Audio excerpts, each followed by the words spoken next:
नमस्कार मित्रांनो, मी प्राध्यापक नामदेवराव जाधव 12 लाख मराठी तरुणांना उद्योजक बनण्याचे ध्येय प्राप्त करायला माणूस. मित्रांनो, जशी जशी 24 डिसेंबर ही तारीख जवळ येईल, मराठा आरक्षण हे आपल्या हक्काची भाकरी आपल्या ताटामध्ये येईल, तसं तसं या आरक्षणाबद्दल, या आरक्षणासाठी लढणाऱ्या लोकांबद्दल अनेक प्रकारच्या अफवा, अनेक प्रकारच्या धुरळा उडवला जाईल. त्याच्यामध्ये कारस्थानं होतील, कटकारस्थानं होतील, याच्यामध्ये बऱ्याच भानगडी होतील. मित्रांनो, लोकांना कन्फ्यूज करायचा प्रयत्न होईल. सगळ्या प्रकारचे डावपेच होणार आहेत. कारण भारतीय राज्यघटनेच्या चौकटीत आपण पहिल्यांदा बसणारं, टिकणारं आणि आपल्या हक्काचं आरक्षण घेणार आहोत. आणि हे ज्या लोकांना पाहत नाही ते लोक दोन गोष्टी करणार. आरक्षणाच्या बद्दल कन्फ्युजन तयार करायचा प्रयत्न करणार आणि आरक्षणासाठी जे लोक लढतायत, भांडतायत, त्यांच्या प्रतिमा हनन करायचं काम करणार, त्यांचं चरित्र हनन करायचं काम करणार. मुद्देसूद मला तुम्हाला सांगायचे, काल परवा एक घटना घडली. एका कार्यकर्त्याकडे पिस्तूल सापडलं.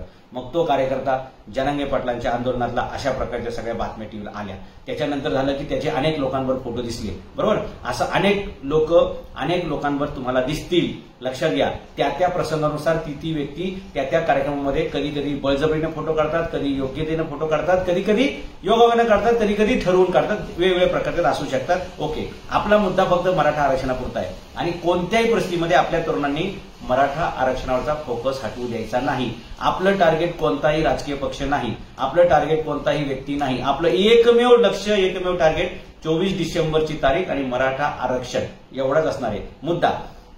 आपला मुद्दा काय तर या संदर्भामध्ये एखाद्या व्यक्तीकडे पिस्तूल सापडतं वगैरे, हे सगळ्या बातम्या झालेल्या आहेत. अशा प्रत्येक आमदाराच्या कार्यकर्त्याकडे पिस्तूल आहे. अशा प्रत्येक राजकारणातला नेता जो आहे ना, बऱ्यापैकी गावगुंड जिथे यांच्या प्रत्येकाकडे पिस्तूल आहे. एकाने तर मध्येच फायर केलं, हे तुमच्या लक्षात असलेल्या आमदारांनी. ओके, तो मुद्दा आपला नाही. आपला मुद्दा मराठा आरक्षणाला या संदर्भातून बदनाम करण्याचं जे काही काम चाललंय त्याच्या संदर्भात आहे की याच्यापूर्वी मनोज जरांगे पाटलांचे म्हणजे 2 वेळा प्राणांतिक उपोषण झालेले आहे. त्याच्यापूर्वी पण त्यांच्या अनेक सभा झालेल्या आहेत. ही घटना घडली जवळपास 2 सप्टेंबरच्या आसपास. त्याच्या अगोदर सुद्धा मराठ्यांची 57 वर्षे शांततेने निघलेली आहेत. या घटनेनंतर म्हणजे आंतरवली सराटीमध्ये दगडफेक आणि बाकी पोलीस लाठी हल्ला, हे सगळं प्रकरण झाल्यानंतर सुद्धा मनोज जरांगे पाटलांच्या अनेक सभा झालेल्या आहेत. अनेक जिल्ह्यात, तालुक्यात कुठेही मुंगी सुद्धा पायाखाली मेलेली नाही. मराठा समाज हा शांतताप्रिय आहे आणि मराठा समाजाला स्वतःला न्याय मिळणार आहे. मराठा समाजाच्या हक्काचं आरक्षण त्यांना मिळणार आहे. मराठा समाज कशाला गुंडागर्दी करेल, मराठा समाज कशाला दादागिरी करेल? कारण आमचा फायदा होणार आहे, आमचं नुकसान टाळणार आहे, आमचं 70 वर्षाचं जे नुकसान आहे ते भरून निघणार आहे, आमच्या 3 पिढ्यांचा बॅकलॉग भरून निघणार आहे. आम्ही कशाला दंगा करू, मारामारीची भाषा आम्ही कशाला करू? कारण आमच्यावरती अन्याय झालाय. आता तो न्याय मिळण्याचा, न्यायाचा दिवस, जजमेंटचा डे आमच्या बाजूने आलेला आहे. आणि घटनेच्या, भारतीय राज्यघटनेच्या चौकटीमध्ये पहिल्यांदा असं होणार आहे की ज्या नियमाने आरक्षण दिलं जातं, टिकलं जातं, त्या नियमात आपण बसणार आहे. 50% वरचं जर कोणी बोलायला लागला, 52% वरचं, तर ती सरळ ठाप ठरणार आहे. आपल्याला वरचं नकोय, कारण वरचं वरच निघून जाणार आहे. ते खाली येणार नाही आणि ते खाली झिरपणार नाही. आपल्याला ते मिळणार नाही. मिळणार काय आहे? 50%, 52% आतलं आणि ओबीसी मधलं. आणि त्याचा सगळ्यात सोपा मार्ग एवढाच आहे की कुणबीच्या नोंदी शोधणं.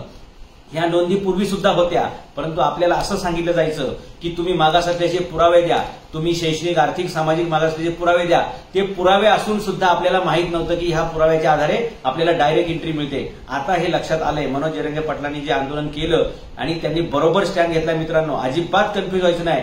मनोज जरांगे पाटलाचा 20-21 वर्षाचा अनुभव आहे. त्या माणसाचं आयुष्यात अख्खं चळवळीत गेलेलं आहे. मराठ्यांना आरक्षण कसं मिळेल एवढाच त्या माणसाचा हेतू आहे आणि म्हणून आपण सगळे त्यांच्या पाठीशी उभे राहिलेलो आहेत. अख्खा समाज त्यांच्या पाठीशी उभा राहिलाय. जे काम कोणत्या पक्षाला जमणार नाही, जे काम कोणत्याही प्रस्तावित नेत्याला जमणार नाही, ते काम एक शेतकऱ्याचा मुलगा करतोय. आणि याच्याबद्दल सगळ्यांच्या मनात पोटसूळ उठणं स्वाभाविक आहे. सगळ्यांचं पित्त खवळणं सहज शक्य आहे. कारण या प्रस्थापित नेत्यांना, प्रस्थापित पक्षांना आपण सोडून दुसरं कुणी वर उद्यायला हवं असं परवडत नाही, आवडत नाही. त्याच्यामुळे या शेतकऱ्याच्या मुलाला बदनाम करण्याचे अनेक षड्यंत्र केली जातील, अनेक प्रकारचा धुरळा उडवला जाईल, अनेक प्रकारच्या वावटळी, अनेक प्रकारच्या अफवा पसरवल्या जातील.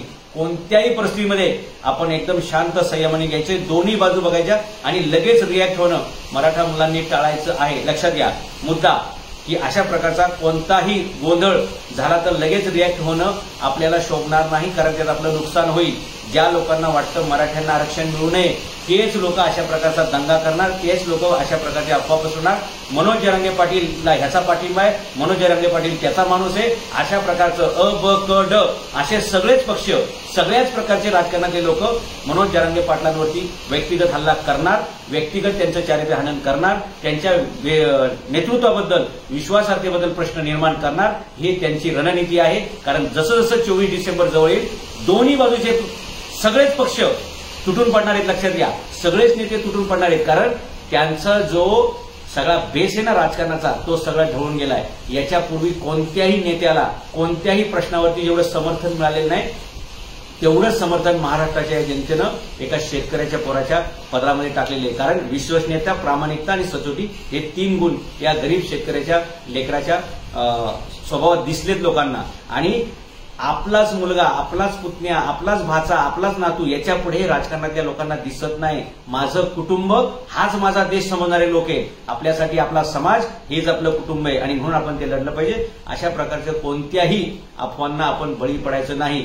हा या पक्षाचा आहे, या पक्षाने त्याला मॅनेज केलाय, या पक्षाने त्याला सोडलाय, या पक्षाचा त्याला पाठिंबा आहे, अशा खूप अफवा पसरल्या जातील मित्रांनो.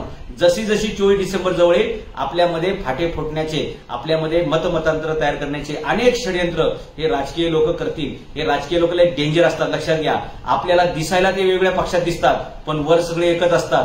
सगळ्यांचा हेतू एकच असतो. सत्ता कोणाची जरी आली, कोणाची जरी सत्ता गेली तरी ह्यांची कामं थांबत नाहीत आणि ह्यांचं काम एकच असतं, आपल्या मुलाला, आपल्या नातवाला, आपल्या भाच्याला, आपल्या भाचीला, पुतणीला राजकारणात स्टेबल करणं. ह्यांची ही घराणेशाही आहे आणि ह्या घराणेशाहीच्या विरोधात हे लोकशाहीतलं सर्वसामान्य लोकांचं आंदोलन आहे.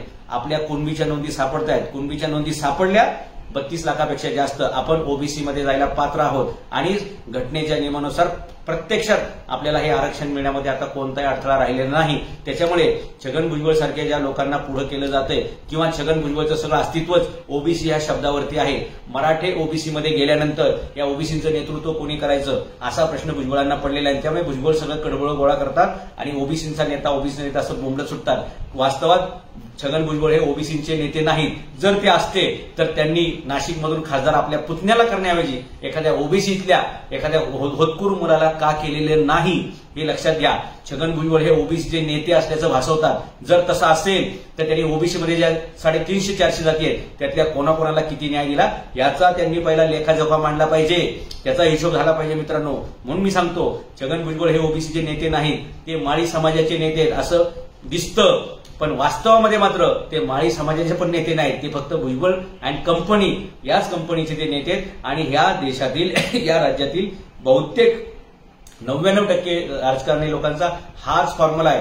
दाखवायचं समाजाच्या नावाचं आणि कमवायच्या वेळी मात्र सगळे एकटेच असते. आणि लक्षात घ्या, छगन भुजबळ ज्या प्रकारची भाषणं करतायत, पेटवापेटवी करतायत त्यांचा हेतू अत्यंत विकृत आहे, यांचा हेतू अत्यंत घाणेरडा आहे.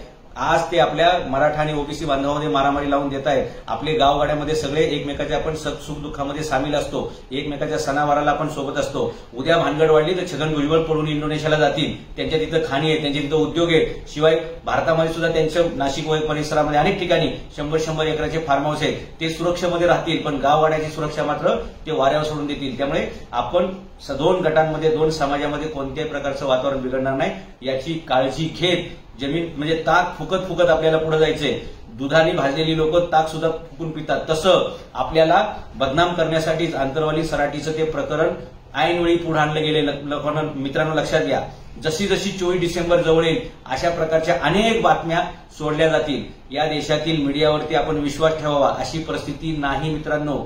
ज्याला ज्याला जे भेटेल तो त्या प्रकारच्या बातम्या पुढ्या सोडायला मोकळाच राहतोय आणि म्हणून आपल्याला सोशल मीडियावर अवलंबून राहावं लागतंय. सोशल मीडिया हाच आपला खरा मीडिया राहणार आहे आणि हाच आपला क्रांतिकारी मीडिया राहणार आहे. कारण याच्यामध्ये आपल्याला कोणाला पैसे द्यावे लागत नाहीत आणि आपली बातमी कुणी दाबू शकत नाही, आपला आवाज कुणी दाबू शकत नाही. आपल्या पोरांचं न्याय हक्काचं हे फेसबुक, व्हॉट्सअप, इंस्टाग्राम, युट्यूब आहे पण ते आपण नीट चांगल्या प्रकारे वापरलं पाहिजे. कोणत्याही प्रकारच्या अफवांना बळी पडायचं नाही, कोणत्याही प्रकारच्या कटकारस्थानांना आपण बळी पडायचं नाही. आणि मनोज जरांगे पाटील यांच्या पाठीशी ज्या ताकदीनं आपण पहिल्या दिवशी उभं राहिलेलो आहे त्याच ताकदीनं शेवटच्या दिवसापर्यंत आपण उभं राहिलं पाहिजे. कारण याच्यापूर्वी कोणत्याही माणसाला जे शक्य झालेलं नाही अरे जे पुढाऱ्यांना असं वाटतं ना मनोज जरांगे पाटील म्हणजे साधा माणूस आहे, किरकोळ माणूस आहे, शेतकऱ्याचा वर्ग आहे. अरे तुम्ही किंवा तुमच्या पोरांनी कधीतरी 2 दिवस काय 1 दिवस अन्न पाण्याशिवाय जगून दाखवा.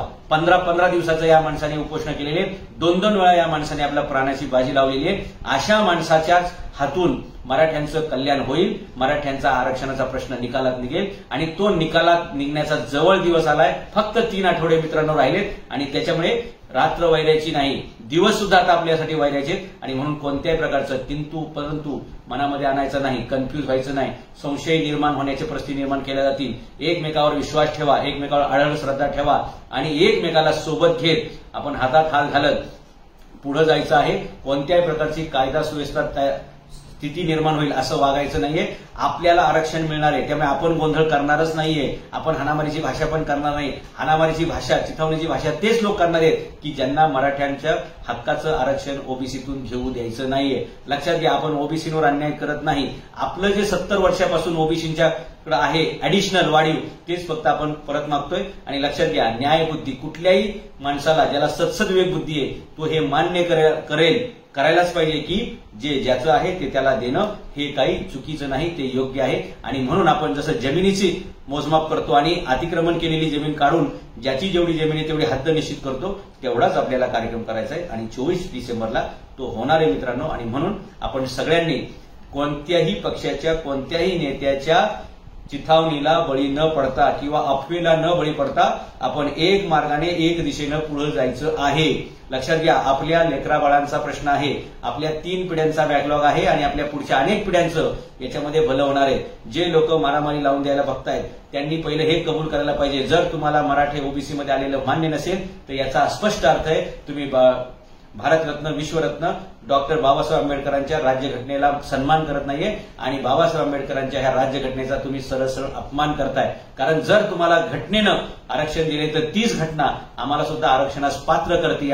त्यानुसार आम्ही नोंदी शोधलेल्या आहेत आणि त्या नोंदी शोधल्यामुळे आपोआप मराठ्यांना कुणबीची सर्टिफिकेट मिळतील आणि मराठ्यांना ओबीसीमध्ये समाविष्ट होता येईल आणि मराठ्यांना आरक्षणाचे शिक्षणातले आणि नोकरीतले हे सर्व लाभ मिळतील. त्याच्यामुळे आपण सगळ्यांनी हे लक्षात घ्यायचं, जो कोणी मराठ्यांचं ओबीसीमध्ये यायला आणि मराठ्यांच्या आरक्षणाला विरोध करेल त्याचा अर्थ तो डॉक्टर बाबासाहेब आंबेडकरांचा अपमान करतोय, भारतीय राज्यघटनेचा अवमान करतोय आणि त्याला लोकशाही मान्य नाहीये आणि त्याला फक्त त्याची घराणेशाही आणि त्याला फक्त कुटुंबशाही त्याची जोपासायची हे सरळ सरळ धडधडीत वास्तव आहे. हे आपण नीट समजून घेतलं पाहिजे. आणि म्हणून एससी आणि एसटीच्या आरक्षणाबद्दल जो कोणी गोंधळ तयार करायचा प्रयत्न करेल त्याला हे समजवा की एससी एसटीच्या लोकांनी खूप काही भोगलेलं आहे आणि त्यांच्यावरचा जो अन्याय आहे तो अन्यायाचं उत्तर म्हणून त्यांना 100% आरक्षण आहे. तुम्ही त्यांच्याशी तुमची तुलना करू नका. आणि मराठे आणि एससी एसटी हे आम्ही सगळे एकत्रच आहोत आणि ओबीसी बांधव सुद्धा जे समजदार आहेत ते आमच्या सोबतच आहेत. फक्त विरोध आम्हाला आहे छगन भुजबळचा.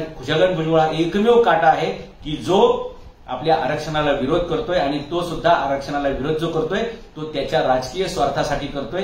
त्याला त्याचं अस्तित्व टिकवायचंय, त्याला त्याची संपत्ती टिकवायची आहे. आणि तुम्हाला लक्षातच असेल की छगन भुजबळ सध्या जामिनावर बाहेर आहेत, त्यामुळे आपण कधी आज जाऊ शकतो. म्हणून ते आज जाण्यापासून टाळण्यासाठी ते आपलं आरक्षण आतमध्ये घालायला बघतायत. आपण कोणत्याही परिस्थितीमध्ये छगन भुजबळांच्या आणि त्यांच्या पिलावळीच्या कुठल्याही प्रकारच्या चिथावणीला रिॲक्ट नाही व्हायला पाहिजे. कायम शांतता आणि आपल्या आंदोलनावरती फोकस.